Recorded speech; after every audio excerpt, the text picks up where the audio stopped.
नमस्कार दोस्तों। प्रयागराज में पुलिस की मौजूदगी में अतीक अहमद को मार दिया गया। जब अतीक की हत्या की गई तो जितनी पुलिस होनी चाहिए थी उतनी पुलिस नहीं थी, और जब अतीक की लाश कब्रिस्तान में ले जाई गई तो पुलिस की कमी नहीं थी। पुलिस जिंदा आदमी को बचा नहीं पाई लेकिन लाश को पूरी तरह से प्रोटेक्ट किया। अब अतीक अहमद की हत्या सोची समझी प्लानिंग के तहत हुई। यहाँ आपको एक बात जाननी बहुत जरूरी है दोस्तों। जो लोग ये कह रहे हैं ना कि अतीक के बहुत दुश्मन थे, किसी ने उसे मार दिया होगा, तो ऐसा बिल्कुल नहीं था। अतीक अहमद की हत्या उसके दुश्मनों ने नहीं की। अतीक अहमद को उन लोगों ने मारा जिनका अतीक से कोई लेना देना नहीं था। एक हत्यारा हमीरपुर का था, दूसरा कासगंज का था, तीसरा बांदा का था। एक और बचकानी बात सुनिए। उत्तर प्रदेश की महान पुलिस के सामने 3 लड़कों ने अतीक को इसलिए मार डाला क्योंकि वो मशहूर होना चाहते थे। सुनते जाइए दोस्तों। आज अतीक अहमद हत्याकांड के इस एनालिसिस वीडियो में ऐसी बचकानी बातें आपके सामने आएंगी जिसे सुन करके आप हैरान रह जाएंगे। जी दोस्तों, इस हत्याकांड में पहले हत्यारे का नाम है लवलेश तिवारी। लवलेश बांदा का रहने वाला है। उसने अपनी फेसबुक टाइमलाइन पर खुद को बजरंग दल का पदाधिकारी बताया था। खुद को शास्त्रों वाला नहीं, शस्त्रों वाला ब्राह्मण लिखा है। इसने अपना फेसबुक पर महाराजा लवलेश कुमार तिवारी उर्फ चूचू नाम का प्रोफाइल रखा है। इसके घर वालों का कहना है कि ये नशा बहुत ज्यादा करता था और 5-6 दिन में एक ही बार घर आता था। बाकी टाइम कहाँ रहता था? क्या वो अतीक की हत्या करने की ट्रेनिंग ले रहा था? क्योंकि जिस स्टाइल में हत्या की गई है वो किसी नौसिखिए का काम नहीं दिखता, और नौसिखिए लोगों के पास भारत में प्रतिबंधित बैन जिगाना पिस्टल आखिर आई कहां से, जो एक बार में 18 गोलियां दागती है। अब नई उम्र के लड़कों के पास ये विदेशी पिस्टल कहां से आई भाई? किसी को इससे कोई मतलब नहीं है।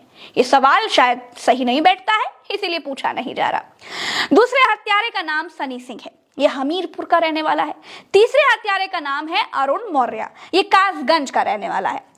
अब दोस्तों बात आती है कि क्या पुलिस चौकन्नी होती तो अतीक अहमद जिंदा होता? हाँ, बिल्कुल जिंदा होता, क्योंकि प्रयागराज में मेडिकल कराने के दौरान पुलिस अतीक के साथ बिल्कुल कैजुअल अप्रोच के साथ थी, ठीक वैसे ही जैसे उमेश पाल के साथ थी, जो इतना बड़ा गवाह था लेकिन उसे उस हिसाब का प्रोटेक्शन नहीं मिला था।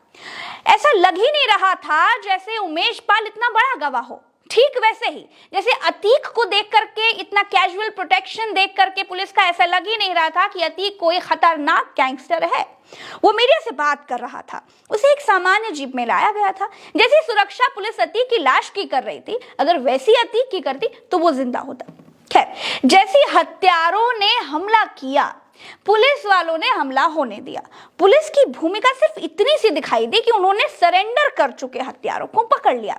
जितने भी चश्मदीदों ने हत्याकांड की रात को अपनी आंखों से देखा था, उनमें से सबने ये बात कही कि पुलिस की तरफ से गोलियां नहीं चली, लेकिन पुलिस कहती है कि उन्होंने क्रॉस फायरिंग की और उनकी क्रॉस फायरिंग में एक हत्यारा घायल भी हो गया। दोस्तों, एक और बात सुनिए और समझिए। पुलिस का कहना है कि अतीक अहमद के बेटे का एनकाउंटर हो गया था, इसीलिए अतीक अहमद की तबीयत खराब होने का जिक्र सामने आ रहा था। यानी अतीक अहमद ऐसा कह रहा था कि उसकी तबीयत ठीक नहीं है, इसीलिए उसका मेडिकल कराने के लिए, उसके शरीर की जांच कराने के लिए, कुछ टेस्ट कराने के लिए रातों रात उसे हॉस्पिटल लेकर के आया गया। अब पुलिस ने यहाँ पर बहुत बड़ी दरियादिली दिखाई, लेकिन अस्पताल में अतीक अहमद को पत्रकारों के आगे पेश कर दिया। अब जब अतीक ने अचानक तबीयत खराब होने की बात कही तो पुलिस ने बड़ा दिल दिखाया और रातों रात अस्पताल लेकर के भागी। तो पत्रकार रात में अस्पताल आखिर कैसे पहुंच गए? किसने पत्रकारों को फोन करके बताया कि अतीक तो अस्पताल आने वाला है? सारे मीडिया के लोग अस्पताल कैसे पहुंचे? और एक और खास बात दोस्तों, चलिए मानते हैं कि पत्रकारों के सूत्र बहुत मजबूत होते हैं, उनको तो सब पता चल गया होता है, लेकिन उन हत्यारों को किसने बताया जो अलग अलग जिलों से आकर प्रयागराज में 2 दिन से एक होटल में रह रहे थे? क्या उन हत्यारों के सूत्र भी पुलिस में पत्रकारों जितने मजबूत थे? दोस्तों, शेर की खाल ओढ़ करके भेड़िया कभी शेर नहीं बन सकता।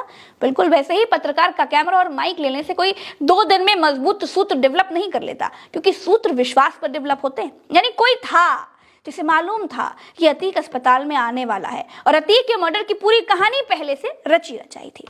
एक और बात दोस्तों, पुलिस का कहना है कि अतीक बीमार होने की शिकायत कर रहा था, इसीलिए रातों रात अस्पताल लाना पड़ा। लेकिन पत्रकारों के आगे जब अतीक आया तो वो बीमार बिल्कुल नहीं दिख रहा था और ना ही अशरफ बीमार दिख रहा था। खैर, अब पुलिस को दिए गए हत्यारों के बयान सुन लीजिए, क्योंकि मैंने पहले ही कहा था दोस्तों, अतीक हत्याकांड में जितनी बचकानी चीजें आप देखेंगे वो किसी केस में आपने ना कभी देखा होगा ना सुना होगा।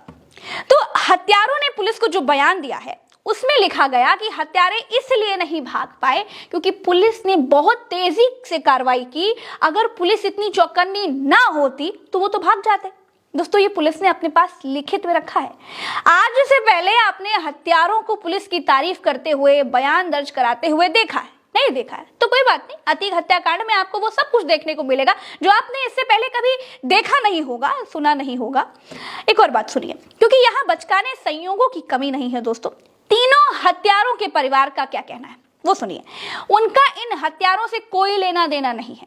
यहाँ पर भी एक हैरानगी यह है कि बीजेपी के कुछ नेता मीडिया से ये अपील कर रहे हैं कि हमलावरों के परिवार से सवाल ना पूछा जाए, उनको परेशान ना किया जाए। उन्होंने कुछ नहीं किया, उनके माँ बाप बूढ़े हैं। इन हमलावरों के परिवार के लिए इतनी हमदर्दी क्यों? क्योंकि इसी उत्तर प्रदेश में अपराधियों के घरों पर बुलडोजर चल जाते हैं, लेकिन यहाँ हत्यारों के घर वालों का बचाव किया जा रहा है। एक बात ठीक है दोस्तों कि घर वाले कभी नहीं चाहते कि उनकी औलादें हत्यारी बने, गुंडा बने, लेकिन अतीक ऐसा चाहता था कि उसकी औलादें तो हत्यारी बने। गोदी मीडिया आपसे ये बात बार बार कह रहा है, बताएगा, क्योंकि गोदी मीडिया अतीक के मन की बात जानता है। अब अगली बात ये आती है दोस्तों कि अतीक के मरने के बाद बीजेपी के नेताओं ने इस हत्याकांड को जस्टिफाई करना शुरू कर दिया। मंत्रियों तक की निगाहों में अतीक अहमद की हत्या जायज थी।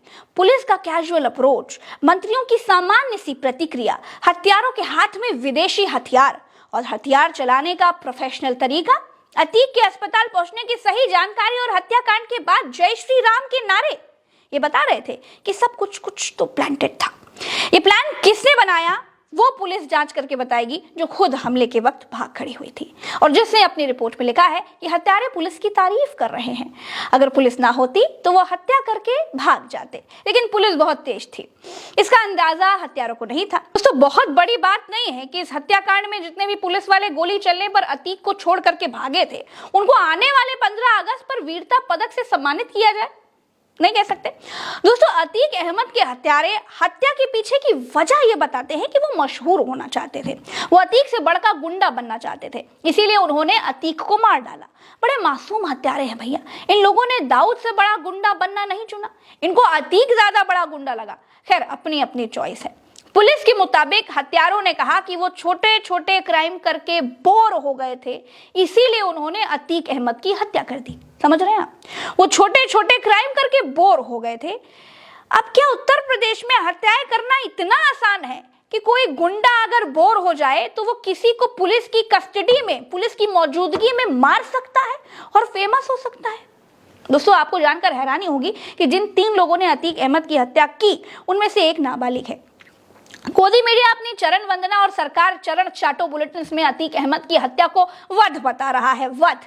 लेकिन गोदी मीडिया को यह नहीं मालूम कि संवैधानिक देश में वध नाम का कोई टर्म काम नहीं करता है, ये लोकतंत्र है। और सबसे बड़ी बात यह है कि आज सवाल अतीक अहमद की मौत का नहीं है, सवाल देश के लोकतंत्र पर है, सवाल देश के संविधान को बचाने का है, सवाल इस देश में कानून के इकबाल का है, जिसके लिए हम पत्रकार स्वतंत्र प्रहरियों की तरह हमेशा सामने खड़े रहते हैं, खड़े रहेंगे। नमस्कार दोस्तों, इस एनालिसिस वीडियो में इतना ही। चलते हैं। राम राम, दुआ सलाम, जय हिंद। आशा करते हैं चैनल का ये वीडियो, ये एनालिसिस और हमारे सारे एनालिसिस आपको पसंद आते होंगे। चैनल को लाइक कीजिएगा, सब्सक्राइब कीजिएगा, वीडियो पसंद आए तो शेयर कीजिएगा। सच्ची बात समझेंगे, सुनेंगे तो ज्ञान बढ़ेगा, इसी में जीत है। और सबसे बड़ी बात, अगर आप हमारा समर्थन करना चाहते हैं तो ज्वाइन बटन दबा करके नाम मात्र सी फीस के साथ हमारा समर्थन कर सकते हैं, हमारी मदद कर सकते हैं। जय हिंद।